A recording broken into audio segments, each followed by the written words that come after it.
C'est un fait tout à fait inhabituel, un juge malien qui convoque un ministre français en exercice. Peux-tu nous expliquer le pourquoi du comment, Fabrice? Oui, alors le ministre des Affaires étrangères français, Jean-Yves Le Drian, et son fils Thomas Le Drian sont donc convoqués par la justice malienne dans le cadre d'une enquête portant sur une affaire d'attribution de marchés publics pour la fabrication de passeports maliens. Alors c'est assez rocambolesque, hein. Vous vous demandez sûrement comment le chef de la diplomatie française a pu être impliqué dans une telle histoire. Disons pour commencer que l'affaire a été relancée par le mouvement Maliko, une entité composée de plusieurs organisations de la société civile malienne et qui a déposé une plainte le 22 février dernier devant le pôle économique et financier de Bamako. À en croire plusieurs sources côté malien, notamment le président du mouvement Maliko. En 2015, Jean-Yves Le Drian, alors ministre des Affaires ministre de la Défense de François Hollande, aurait usé de son statut pour obtenir des marchés publics au Mali. Il s'agit donc précisément il s'agirait précisément de la confection de passeports biométriques maliens par la société française Ouverture Technologies, devenue plus tard Idemia. Ouverture Technologies qui a été fondée en Bretagne, la région d'origine de Jean-Yves Le Drian. Depuis 2001, une société canadienne qui était chargée de confectionner ces documents d'identité, et à l'expiration de son contrat à la fin de l'année 2014, précise donc le mouvement Maliko, les dirigeants d'Ouverture qui ambitionnaient depuis longtemps de s'implanter au Mali se sont positionnés rapidement et auraient bénéficié d'un important lobbying de l'État français sans qu'il n'y ait donc d'appel d'offres ou de mise en concurrence. Et le pouvoir du défunt président Ibrahim Boubacar Keïta est aussi mis en cause dans cette affaire. Oui, alors le mouvement Maliko parle d'une salve de pression dès la fin de l'année 2013. L'ambassadeur français à Bamako, Gilles Huberson, est alors reçu par Ibrahim Boubacar Keïta au palais de Koulouba. Au cours des échanges, l'ambassadeur aurait notifié à IBK qu'il serait de bon goût que le dossier d'Ouverture Technologies soit pris en compte avec bienveillance. Plus tard, ce serait Jean-Yves Le Drian lui-même qui aurait fait pression sur le président IBK. Selon le mouvement Maliko, le ministre Le Drian, il tenait tellement qu'il aurait mentionné l'engagement militaire français au Mali lors des discussions avec le chef d'État malien, expliquant que les soldats des deux pays mourraient ensemble au front. Idemia, alias Ouverture Technologies, finira donc par rafler ce marché des passeports biométriques. À l'époque, l'affaire avait provoqué un tollé au Mali, mais les députés s'en étaient donc emparés et avaient posé quelques questions à l'Assemblée nationale sans que des explications très claires ne leur soient données. Et par la suite, la facture des passeports avait explosé. Le gouvernement a perdu une partie des recettes de ce marché. Le pouvoir judiciaire ou le pouvoir militaire malien semble donc vouloir régler cette affaire à présent. De son côté, le Quai d'Orsay a réagi auprès de l'AFP et affirme ne pas avoir été informé de la convocation au sujet de cette affaire. Alors, c'est dit que tu es un journaliste qui a beaucoup de bouteilles, mais alors cette affaire, elle est particulièrement particulière, si on peut dire ça. Oui, elle intervient dans un contexte précis de tension, de surenchère entre la France et le Mali, surenchère qui est allée jusqu'à l'expulsion le 31 décembre de l'année dernière de l'ambassadeur de France au Mali. Autrement, on a l'habitude de voir des officiels africains convoqués ici par la justice française. Ça, c'est habituel. J'ai le souvenir que l'ancien Premier ministre du Mali, paix à son nom, Soumaïlou Boubemega, a fait l'objet d'une garde à vue ici à Nanterre, au pôle financier, parce qu'on le soupçonnait d'être mêlé à des affaires de mauvaise gestion, de marché. Donc ce qui est nouveau aujourd'hui, c'est la convocation d'un ministre français. Mais au-delà de cette surprise sur la forme, sur le fond, il y a quand même des éléments qui peuvent justifier une enquête, puisqu'il est établi, et la France ne le conteste pas, que l'ancien ambassadeur de France à Bamako, Gilles Huberson, qui est ensuite allé à Abidjan et qui a connu ce que l'on sait comme déboire, puisqu'il a été rappelé avant le terme de son mandat à Abidjan. Ce que l'on sait, nous on sait, mais ceux qui nous regardent ne savent pas. Oui, Gilles Huberson, qui était ambassadeur en poste à Abidjan, a été accusé, a été mis en cause dans des affaires d'agression sexuelle supposée, et donc il a fait l'objet d'une enquête, et pendant la période de l'enquête, le Quai d'Orsay l'avait rappelé d'ailleurs, il a été mis à la retraite d'office et il conteste aujourd'hui cette décision de mise à la retraite d'office. Cela étant, donc il y a quand même des éléments qui sont avancés par la partie malienne pour justifier, puisque un marché a été obtenu de façon presque déloyale, puisque l'ambassadeur a dit que la France avait besoin de ce marché, et l'ambassade, il y a une infraction manifeste au code de marché public du Mali, puisque le code de marché public du Mali suppose que à partir d'un certain montant, il faut une mise en concurrence. On ne peut pas donner un marché de gré à gré, et dans ces conditions-là, manifestement, il y a des choses qui ont été faites. Je pense qu'au-delà du caractère exceptionnel, de l'émotion que ça peut susciter, pourquoi ne pas laisser la justice malienne faire son travail?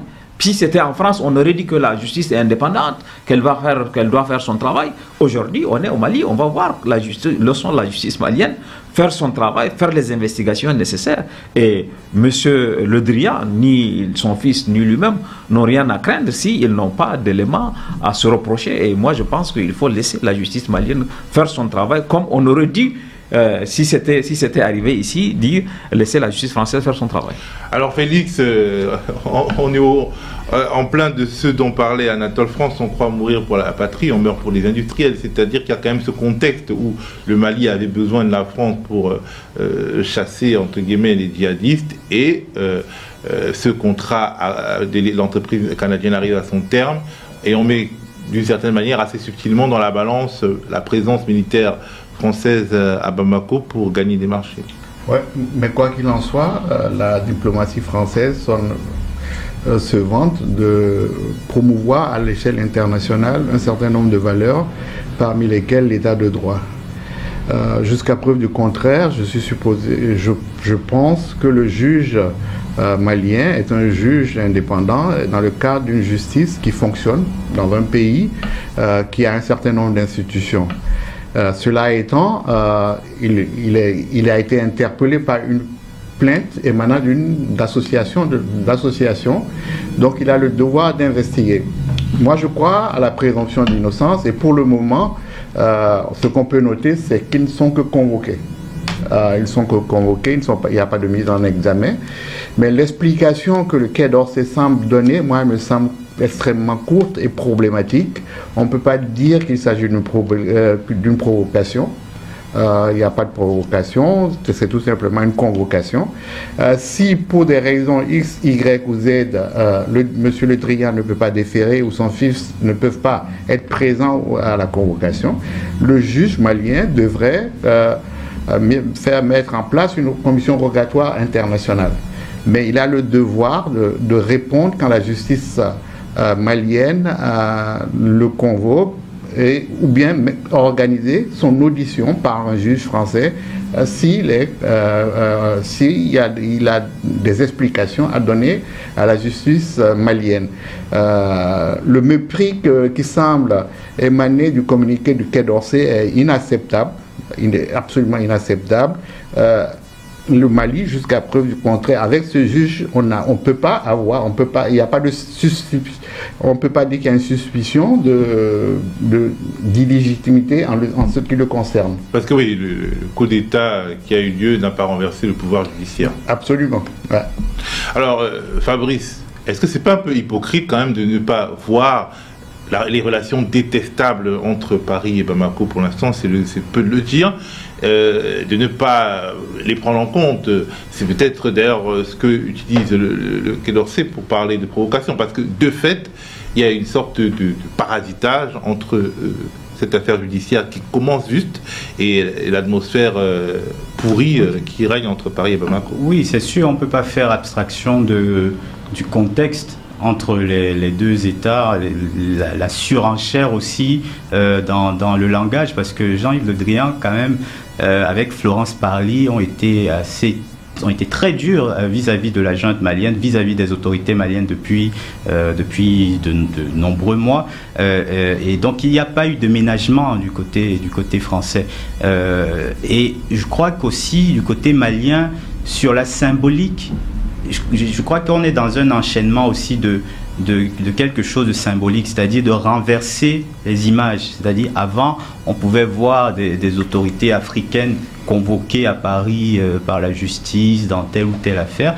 Et bien là, le Mali essaye de renverser aussi les choses pour montrer que, eh bien non, sur son territoire, si vous êtes ministre de la République française et que vous mettez en situation d'infraction, alors ce n'est pas encore établi, puisqu'on parle uniquement d'une convocation, et je rejoins Félix sur le fait que bon, la réaction est quand même assez étrange, parce que si on ne se reproche de rien et qu'on parle de convocation pour éclaircir les choses auprès de la justice, il n'y a pas de raison de tout de suite entrer, tout de suite partir dans les éléments de langage. En plus, on n'imagine pas très bien le Quai d'Orsay parler ainsi, oui, si Jean-Yves Le Drian avait été convoqué par un tribunal suédois ou bien américain. Oui, si ça avait été un le partenaire américain par exemple, ça aurait été autre chose. Je crois que dans le rapport de force, il y a l'orgueil blessé des autorités françaises aussi, de se dire que le régime, la junte militaire malienne n'est pas capable enfin du moins là on parle de la justice, mais il y a un rapprochement évident quand il parle de provocation. C'est qu'il doit avoir pour le pouvoir. Non, pour eux, l'idée même d'une justice malienne indépendante n'est pas concevable. Oui, on ne peut pas voir les choses dans un seul sens. Au moment où cette affaire intervient, quelques jours avant, un juge français avait convoqué le président Bongo sur l'affaire de son ex-directeur de cabinet qui est en prison parce que, ayant dans la société française, il a porté plainte pour séquestration, l'ancien directeur de cabinet du président Bongo, et un juge français a adressé une convocation sur le Quai d'Orsay qui a dit le président Bongo, Ali Bongo étant président en exercice, on ne peut pas le convoquer, et à la suite de ça, Noureddine, son fils, a été convoqué par la justice française. Il fait actuellement l'objet d'une convocation. Et au-delà de ça, on voit, on ne peut pas simplement s'en tenir à ce que les autorités françaises puissent convoquer. On pourrait donner d'autres exemples. Vous savez que dans l'affaire de Lamine Diack, l'ancien président de la Fédération internationale d'athlétisme, la justice française a poursuivi son fils qui n'a pas pu venir ici. Ils ont donné une convocation rogatoire. Les juges français sont allés interroger le fils à Dakar. Donc il y a beaucoup d'éléments. Des biens mal acquis. Des biens mal acquis. Donc il y a beaucoup d'éléments où la justice française a été capable de convoquer des autorités africaines, souvent en exercice. Donc je ne vois pas pourquoi aujourd'hui il y aurait une émotion à Paris, une émotion dans les institutions françaises, en disant qu'on ne peut pas convoquer Le Drian, que c'est une provocation. Attendons de voir si, effectivement, comme a dit Félix, s'il ne défère pas compte tenu de ses fonctions et de son agenda, il peut déléguer un avocat, il peut se faire représenter pour se faire entendre et opposer les arguments aux éléments de poursuite qui ont été soulevés contre lui. Je parle sous ton contrôle, mais il me semble que dans les années 2008-2009, je pense, il y a un juge français, le juge Ramael, qui était vice-président du tribunal de grande instance de Paris, et a fait le déplacement à Abidjan. À plusieurs reprises. À plusieurs reprises. Et il avait entendu, me semble, le président Laurent Gbagbo. Je ne suis plus, je suis pas sûr, mais en tout cas, il avait entendu les hautes autorités du pays. Non, mais de toute façon, il y a une convention judiciaire, je suis sûr, entre la France et le Mali. Jusqu'à preuve du contraire, il me semble qu'elle n'est pas abrogée. Il ne tient qu'au juge de faire son travail. Pour le moment, M. Le Drian et son fils sont convoqués à Bamako. On verra quelle sera leur attitude le 20. Après, s'ils y vont, le juge, il les entendra. Je ne sais pas ce qui va en sortir. S'ils ne vont pas, il a d'autres moyens juridiques pour les entendre par l'intermédiaire d'un juge français, si possible.